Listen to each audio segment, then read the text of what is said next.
जय श्री कृष्णा। कैसे हैं आप सब लोग। सूर्य राशि परिवर्तन कर रहे हैं। सूर्य मिथुन राशि को छोड़ के कर्क राशि में आ रहे हैं और ये आ रहे हैं 17 जुलाई को। और 17 जुलाई से कर्क राशि में रहते हुए ये 17 अगस्त तक रहेंगे, यानी एक महीने तक सूर्य कर्क राशि में रहेंगे। सभी को पता है सूर्य हर महीने राशि परिवर्तन करते हैं, तो हमारी राशि पे किस तरह से प्रभाव पड़ेगा उसके बारे में चर्चा करेंगे कि सूर्य राशि परिवर्तन करके क्या इफेक्ट करेंगे हमारी राशि पे। तो राशिफल स्टार्ट करते हैं मेष से लेकर मीन तक की राशियों के बारे में। लेकिन राशिफल स्टार्ट करने से पहले जैसे मैं हमेशा बताती हूँ कि ये जो राशिफल देखिए आप चंद्र राशि के अकॉर्डिंग देखिए, क्योंकि ग्रहों का जो गोचर होता है वो चंद्र राशि के अकॉर्डिंग ही होता है। तो पहले समझते हैं सूर्य है क्या। सूर्य हमारा कॉन्फिडेंस है, सूर्य हमारा तेज है, सूर्य हमारा विश्वास है, सूर्य हमारा आत्मविश्वास है, सूर्य हमारे पिता हैं, सूर्य हमारी चमक है, सूर्य हमारी आत्मा है। अगर सूर्य हमारी कुंडली में अच्छे होते हैं तो हमारे संबंध पिता से बहुत अच्छे होंगे, हम गवर्नमेंट जॉब कर रहे होंगे या हमारे अधिकारी वर्ग से बहुत अच्छे संबंध होते हैं, क्योंकि सूर्य अपने आप में एक तेज होता है। तो सूर्य का राशि परिवर्तन हो रहा है तो हमारे लिए क्या कुछ लेके आए, तो चलिए स्टार्ट करते हैं मेष राशि। मेष राशि में सूर्य कहाँ रहेंगे और कहाँ के स्वामी है। देखिए सूर्य है पंचम के स्वामी और चतुर्थ भाव में भ्रमण करेंगे। देखिए सूर्य जहाँ पे भ्रमण करते हैं वहाँ पर थोड़ा जलाते हैं, थोड़ा कमी करते हैं। तो सुख भाव में जब सूर्य आएंगे तो हो सकता है, क्योंकि काल पुरुष के अकॉर्डिंग अगर देखा जाए तो हृदय का यहाँ स्थान है, तो यानी कि हृदय से रिलेटेड कोई दिक्कत हो सकती है, स्वास्थ्य के हिसाब से आपका थोड़ा गड़बड़ होगा। चतुर्थ स्थान में सूर्य अच्छे नहीं माने जाते, तो हो सकता है थोड़ा जलाएंगे, यानी कि सुखों में कमी आएगी। हो सकता है आपकी गवर्नमेंट जॉब में अगर कोई दिक्कत आ रही है तो वो बढ़ जाए। तो अगर आप गवर्नमेंट जॉब की तैयारी कर रहे हैं या गवर्नमेंट जॉब कर रहे हैं तो उसमें थोड़ी मुश्किलें आ सकती हैं, इस बात का ध्यान रखिए। आप धन के क्षेत्र में जो आप सोच रहे थे, काम बढ़ाने की सोच रहे थे, वो आपके काम थोड़े रुक रुक के होंगे, उस बात का भी थोड़ा सा ध्यान रखेंगे। मतलब टोटल मिला के देखा जाए तो आपके लिए टाइम सामान्य रहने वाला है, बहुत अच्छा नहीं कह सकते हैं, क्योंकि सूर्य चतुर्थ स्थान में है तो थोड़ी सी मुश्किलें आएंगी आएंगी, ध्यान रखिए। वृषभ राशि, वृषभ राशि में जो है सूर्य कहाँ के स्वामी हैं। सूर्य हैं पंच चतुर्थ के स्वामी और तीसरे भाव में भ्रमण करेंगे। अब तीसरा भाव तृतीय भाव होता है, तो सूर्य वहां पर अच्छे माने जाते हैं, यानी कि पराक्रम में आपकी वृद्धि होगी, यात्राओं से आपको लाभ होगा, सम्मान भी आपको मिलेगा और छोटे भाई बहनों से भी आपके संबंध बहुत अच्छे हो जाएंगे। अगर आप मीडिया लाइन में हैं या किसी भी तरीके की आप गवर्नमेंट जॉब की तैयारी कर रहे हैं तो उसमें आपको लाभ मिलेगा, अधिकारी वर्ग से संबंध अच्छे होंगे। बस थोड़ा सा ये है कि ओवर कॉन्फिडेंस आपको हो सकता है, उस बात का ध्यान रखिए। तो क्रोध ना करिए, क्रोध में थोड़ा सा नियंत्रण करेंगे तो अच्छा रहेगा।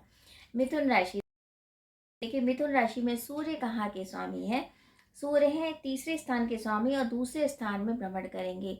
देखिए दूसरे स्थान में यानी कुटुंब का भाव, धन का भाव, धन में तो वृद्धि है, कॉन्फिडेंस भी अच्छा रहेगा, लेकिन कुटुंब में किसी भी तरीके का वाद विवाद हो सकता है, प्रॉपर्टी को लेके हो सकता है, या फिर आप किसी वाद विवाद में फंस सकते हैं। कुछ आपके बोलने के तरीके से आपके जो लोग हैं वो आपसे थोड़ा सा नाराज हो जाएंगे, तो अपनी वाणी पे थोड़ा सा नियंत्रण करेंगे तो अच्छा रहेगा। बाकी ये है धन के क्षेत्र अच्छे रहेंगे, काम में आपके मुनाफा होगा, और अगर आप क्रोध कम करेंगे तो उससे आपको बेनिफिट भी बहुत मिलेगा। कर्क राशि, देखिए कर्क राशि में तो सूर्य आ ही रहे हैं, तो सूर्य कहाँ के स्वामी है।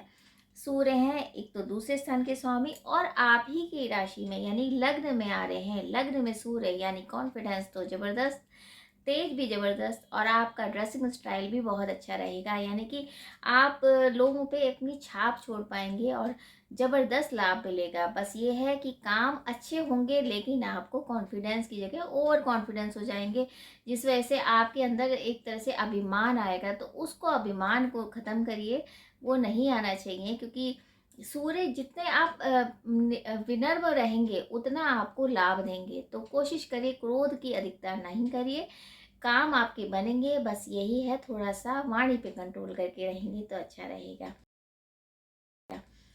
अब आती है सिंह राशि। देखिए सिंह राशि में तो स्वयं सूर्य की ही राशि है, तो कहाँ के है। देखिए लग्न के स्वामी है और व्यय भाव में यानी कि 12वें भाव में भ्रमण कर रहे हैं। अब 12वां भाव आपके व्यय का भाव, मेडिकल का क्षेत्र अगर आप चुना है आपने, तो उसमें आपके बहुत अच्छे लाभ मिलेंगे। यानी विदेश में सेटल होना चाहते हैं और आपकी फील्ड अगर मेडिकल से रिलेटेड है तो आपके काम बहुत अच्छे होंगे। हॉस्पिटल के जो काम है वो एक तरह से अच्छे ही होंगे। तो यानी कि आप मेडिकल फील्ड में हैं या फार्मेसी में हैं तो आपके काम अच्छे होंगे। विदेश से आपको लाभ होगा, लेकिन व्यय की अधिकता भी होगी, क्योंकि 12वें घर में है तो कहीं ना कहीं आपके व्यय की भी अधिकता रहेगी। तो उस पर नियंत्रण करना पड़ेगा और स्वास्थ्य का विशेष ख्याल रखना पड़ेगा, क्योंकि लग्न का मालिक जब 12वें स्थान पे आया है तो कहीं ना कहीं आपको इन्फेक्शन या आंखों संबंधित प्रॉब्लम, नेत्र का विकार हो सकता है या इन्फेक्शन हो सकता है, उस बात का ध्यान रखिए। कन्या राशि की बात करते हैं। देखिए, कन्या राशि में सूर्य कहाँ के स्वामी हैं? सूर्य हैं 12वें स्थान के स्वामी होके 11वें स्थान में भ्रमण कर रहे हैं, यानी लाभ भाव। लाभ भाव में जब सूर्य आएंगे तो आपके संबंध बहुत अच्छे होंगे अधिकारी वर्ग से। गवर्नमेंट से रिलेटेड जो काम थे आपके रुके हुए काम होंगे। कोर्ट कचहरी का भी कोई भी मसला है वो काम आपके पक्ष में ही जाएगा। तो यानी लाभ की स्थिति रहेगी। धन के भी स्रोत बहुत अच्छे रहेंगे, तो लाभ ही लाभ, यानी कि टाइम आपका अच्छा जाएगा। तुला राशि, देखिए तुला राशि में सूर्य कहाँ के स्वामी है? सूर्य है 11वें स्थान के स्वामी होके और 10वें स्थान में भ्रमण कर रहे हैं। यानी कि जैसा आपका कर्म वैसे ही आपको एक तरह से फल मिलेगा, लेकिन फल आपको बहुत अच्छा मिलेगा। मतलब थोड़ा सा काम आप मेहनत करेंगे उसका रिजल्ट आपको ज़्यादा ही मिलेगा। जैसे होता है ना कि आपने मेहनत करी उस हिसाब से उतना नहीं मिला, लेकिन इस बार ऐसा नहीं होगा। आपको तरक्की मिलेगी। आप जॉब चेंज कर सकते हैं। जॉब से रिलेटेड जो दिक्कतें थी वो दूर हो सकती हैं। आपके बॉस आपकी तारीफ करेंगे और काम भी आपका अच्छा रहेगा। परिवार आपको बहुत सपोर्ट करेंगे। बस थोड़ा सा हेल्थ इश्यू हो सकते हैं, हड्डियों से रिलेटेड दिक्कत हो सकती है और नेत्रों से संबंधित प्रॉब्लम हो सकती है, उस बात का ध्यान रखिए। वृश्चिक राशि, देखिए वृश्चिक राशि में सूर्य कहाँ के स्वामी हैं?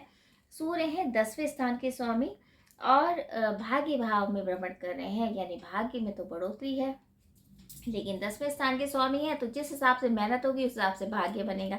यानी कि भाग्य में तो वृद्धि है, यात्राओं का भी लाभ है, पिता का सहयोग भी है और यात्राओं से आपको डबल फायदा भी हो सकता है।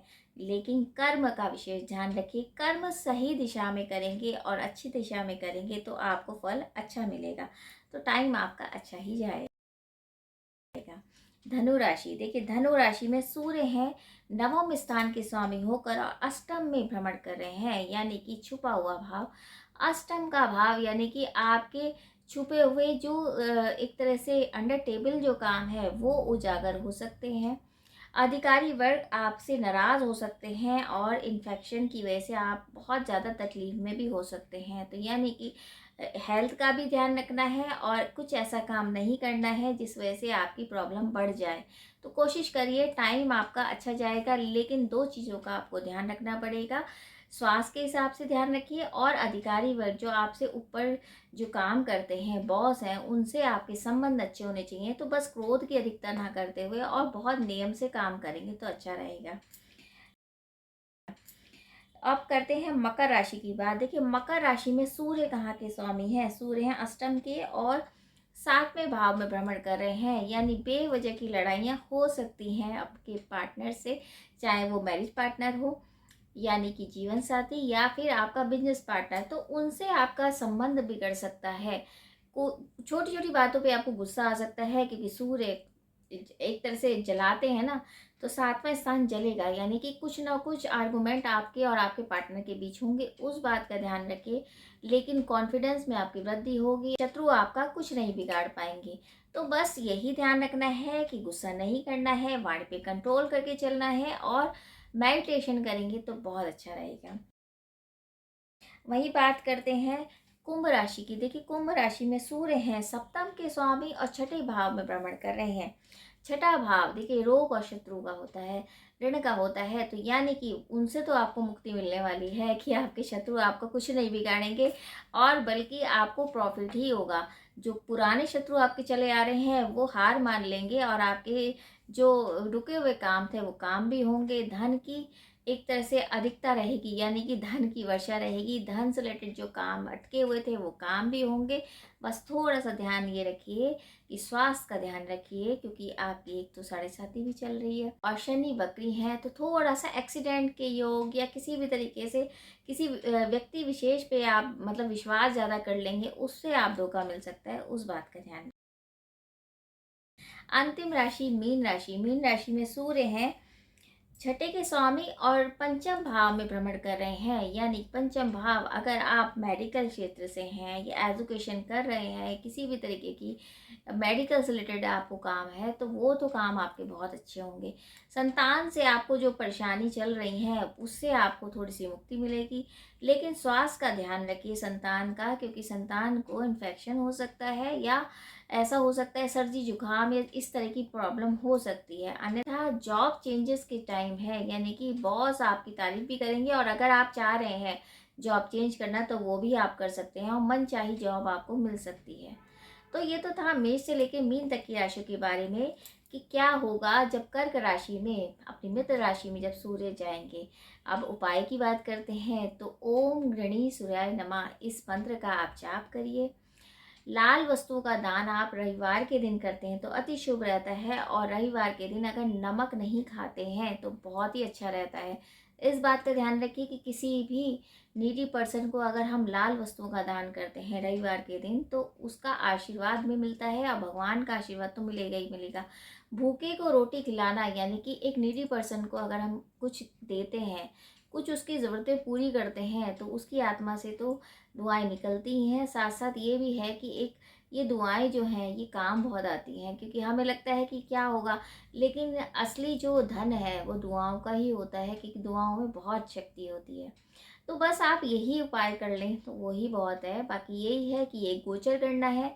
आपके चार्ट के बारे में नहीं पता है तो अगर आप किसी भी तरीके का कुंडली विश्लेषण कराना चाहते हैं तो आप कमेंट्स बॉक्स में मैसेज भी कर सकते हैं। तो इसी उम्मीद के साथ ये सूर्य का राशि परिवर्तन सभी राशि वालों के लिए बहुत कुछ लेके आए। सभी का सम्मान बढ़े, सभी के कार्य रुके जो हैं वो कार्य पूर्ण हो। और अगर आपको छोटी सी जानकारी अच्छी लगे तो आप वीडियो शेयर भी कीजिए।